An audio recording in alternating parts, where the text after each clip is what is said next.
Buenas tardes a todos. ¿Me escuchan todos bien? Y damos comienzo a la clase.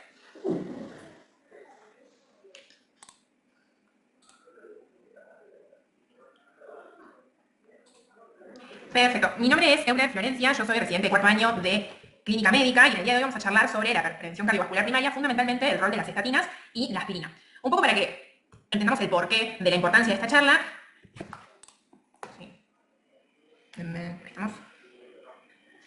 La importancia de esta charla, sí, tenemos que tener en cuenta que las enfermedades cardiovasculares y cerebrovasculares continúan siendo la principal causa de muerte en el mundo. En el 2019, la OMS estima un total de muertes por enfermedad cardiovascular de 17,9 millones. Mismos números que se manejan acá en Argentina, según el INDEC, ¿sí? Un 28,4% de las muertes se deben a patología cardiovascular. Bien, en este cuadro un poco lo mismo, ¿no? Las causas de muerte por enfermedades no transmisibles en Argentina, podemos ver que 5 de cada 10 muertes son por enfermedad cardiovascular y cáncer. ¿Qué es lo que está pasando o lo que se ve en los últimos años, por lo menos en los últimos 30 años en Argentina? Es que la mortalidad de causa cardiovascular tiene una curva descendente, ¿sí? Se cree que por lo menos hubo una reducción de un 30% de la mortalidad cardiovascular. Estos números también coinciden a nivel mundial. ¿Y a qué se debe esto? Es la pregunta. Básicamente, hay distintos elementos que tienen que ver con estos cambios en los números. Por un lado tenemos los nuevos tratamientos, tanto para patologías agudas como crónicas. Entre ellos hablamos del tratamiento para el infarto de miocardio, para la insuficiencia cardíaca, la aparición de la revascularización coronaria, ¿sí? Y por otro lado, lo que es la prevención cardiovascular. Hay un modelo matemático que intenta ver en cuánto cada una de estas intervenciones influye en la mortalidad cardiovascular, y lo que se sabe es que la prevención cardiovascular tiene que ver en un 50% en la reducción de estos números. ¿Sí? Entonces, ¿qué es la prevención cardiovascular? Son las acciones que llevamos a cabo para erradicar, eliminar o minimizar las enfermedades cardiovasculares y la discapacidad resultante. Hay 3 vías para aplicar distintas medidas. Una de ellas es la prevención primordial, que vamos a actuar sobre pacientes sin factores de riesgo para prevenir el desarrollo de los mismos. Lo que es la prevención primaria, que es en donde hoy nos vamos a centrar, que es para prevenir el desarrollo de la enfermedad cardiovascular en personas con factores de riesgo, pero sin enfermedad establecida. Y por otro lado, la prevención secundaria para prevenir la recurrencia de eventos o complicaciones en personas que ya tienen enfermedad cardiovascular establecida. Entonces, nosotros tenemos un paciente y vamos a hablar del riesgo cardiovascular. Es la probabilidad que tiene un individuo, aún en ausencia de historia de enfermedad cardiovascular, de padecer un evento cardiovascular dentro de los próximos 10 años. En esto, sí, tienen que haber distintos factores. Tenemos los factores propios del paciente, los heredofamiliares, ¿sí? Lo que vendría a ser el riesgo bioquímico y lo que vendría a ser el riesgo tisular, que tiene que ver con la búsqueda de enfermedad reumatosa subclínica.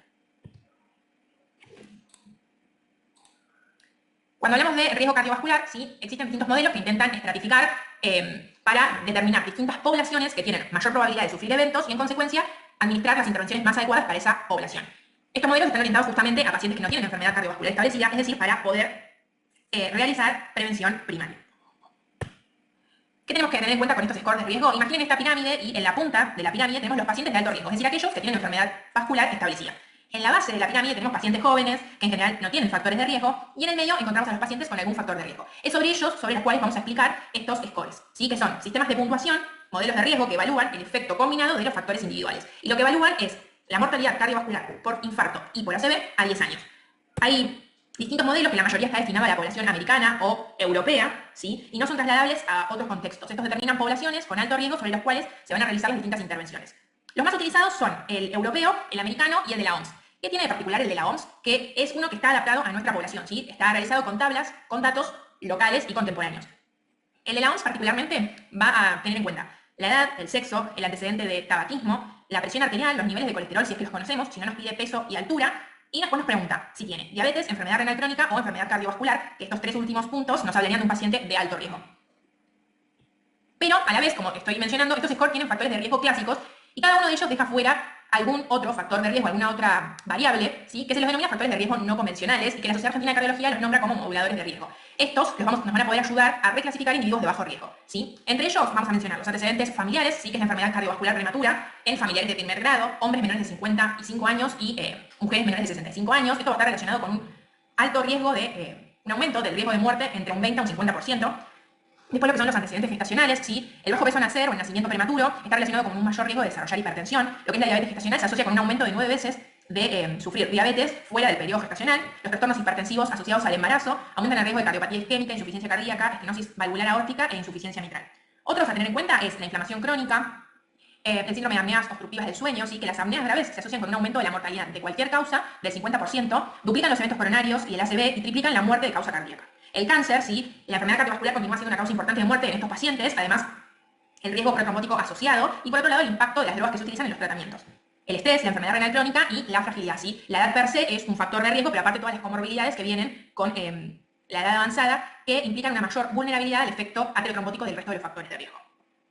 Otro punto a tener en cuenta, ¿sí?, es la búsqueda de enfermedad ateromatosa subclínica. En general lo que se utiliza es el Doppler carotidio y la medición de calcio coronario, que esto está recomendado en los pacientes de moderado riesgo y en los pacientes de bajo riesgo que presentan estos moduladores de riesgo que mencioné anteriormente. Entonces, con todo lo charlado hasta acá, nosotros tenemos un paciente en nuestra consulta, lo primero que deberíamos definir es si tiene o no enfermedad cardiovascular establecida, y el siguiente paso es estratificarlo con alguno de los scores mencionados para estimar el riesgo a 10 años.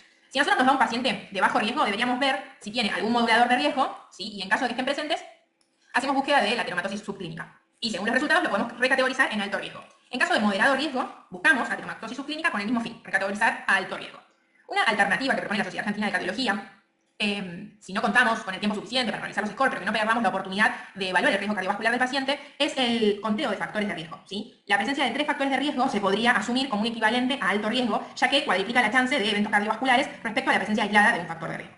Entonces, nosotros hasta acá estratificamos a nuestro paciente con las escalas mencionadas y ahora vamos a charlar un poco de las intervenciones que vamos a aplicar en estos pacientes de alto riesgo. Como todos saben, hay una relación directa entre los niveles de colesterol, particularmente de colesterol LDL, y la mortalidad cardiovascular. A menores niveles, menor es el riesgo cardiovascular. Hay numerosos... nosotros, desde la Sociedad Argentina de Cardiología, lo que recomiendan, ¿sí?, es que se debe medir en forma sistemática los lípidos en adultos a partir de los 18 años y en individuos de bajo riesgo el control podría alternarse en periodos de 3 a 5 años. El estudio básico lo que tiene que incluir es el colesterol total, LDL, HDL, triglicéridos y el colesterol no HDL, y nunca nos tenemos que olvidar de buscar causas secundarias de dislipidemias, ¿sí? Entonces, tenemos un paciente de alto riesgo. Hay numerosos estudios que estudiaron a las estatinas y su impacto beneficioso sobre los eventos cardiovasculares, ¿sí? Se sabe, acá este cuadrito es un poco en resumen de todos estos estudios, que lo que se sabe es que cuando se disminuye 1 milimol de colesterol LDL, que aproximadamente son 38 miligramos de cilitro, disminuye hasta un 20% el riesgo cardiovascular, independientemente de los valores de los cuales partimos de colesterol, ¿sí? Este cuadrito es un poco para recordar las dosis y las potencias de las estatinas.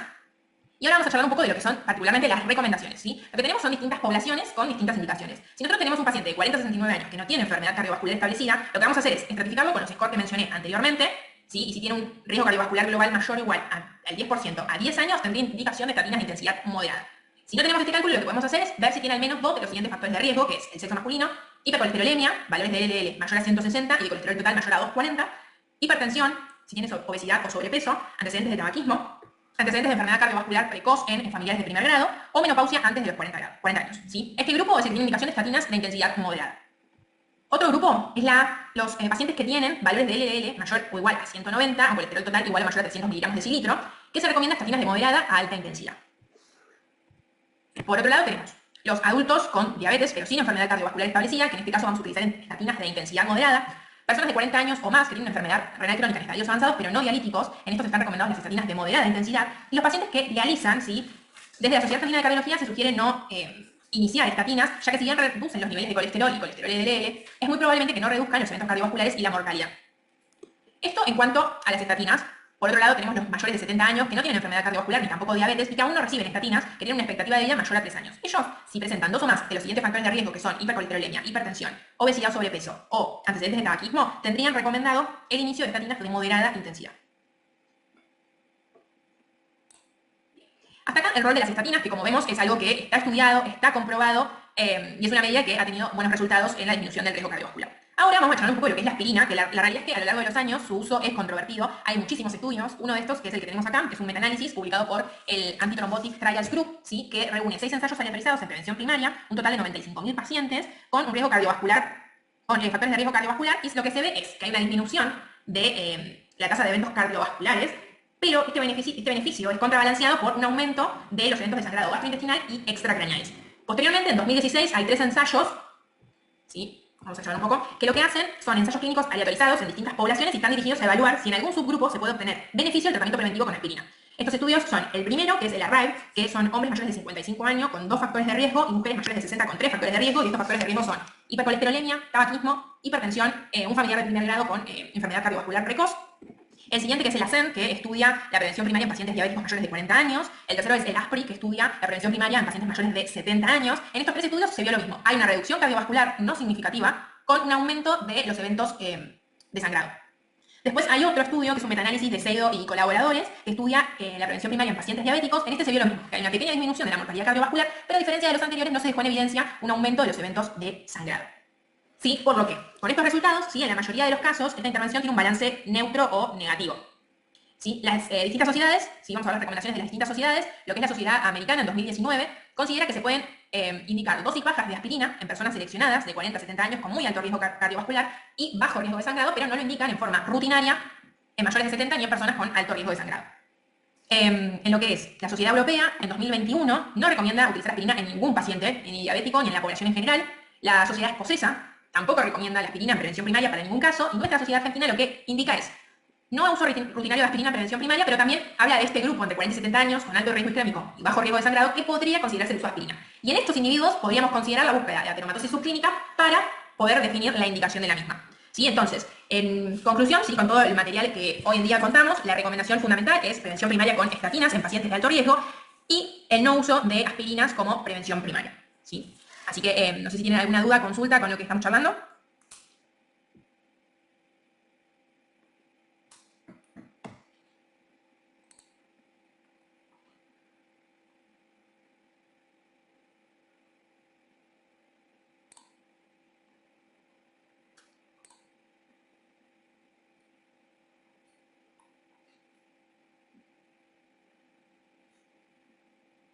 Bueno, a ver acá. Bueno, perfecto. Bueno, muchas gracias a todos. Espero que les haya servido la información que expusimos en el día de hoy. Cualquier cosa va a estar todo en intranet, así que les mando un saludo y que tengan buenas tardes.